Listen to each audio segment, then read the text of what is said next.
বিশ্ব মানচিত্রে গ্রিনল্যান্ডকে অনেকেই একটি বরফে ঢাকা নির্জন দ্বীপ হিসেবেই দেখে থাকেন, কিন্তু বাস্তবে এই গ্রিনল্যান্ড আজ যুক্তরাষ্ট্রের কৌশলগত নিরাপত্তা ও বৈশ্বিক রাজনীতির একটি গুরুত্বপূর্ণ অংশ।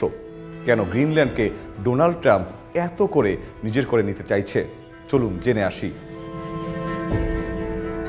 প্রথমে আসা যাক ভৌগোলিক অবস্থানে। গ্রিনল্যান্ড অবস্থিত উত্তর আমেরিকা ও ইউরোপের মাঝামাঝি আর্কটিক অঞ্চলের একেবারে কেন্দ্রে।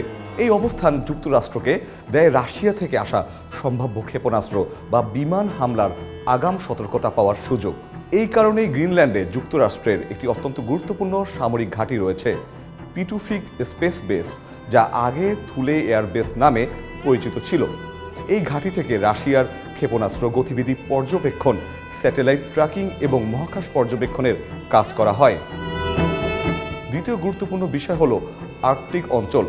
জলবায়ু পরিবর্তনের কারণে আর্কটিকের বরফ দ্রুত গলছে, ফলে নতুন নৌপথ তৈরি হচ্ছে, যেগুলো ভবিষ্যতে আন্তর্জাতিক বাণিজ্যের জন্য অত্যন্ত গুরুত্বপূর্ণ হয়ে উঠতে পারে।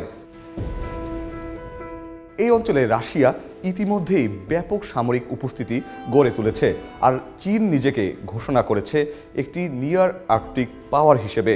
এই পরিস্থিতিতে গ্রিনল্যান্ড যুক্তরাষ্ট্রের জন্য একটি কৌশলগত চাবিকাঠি।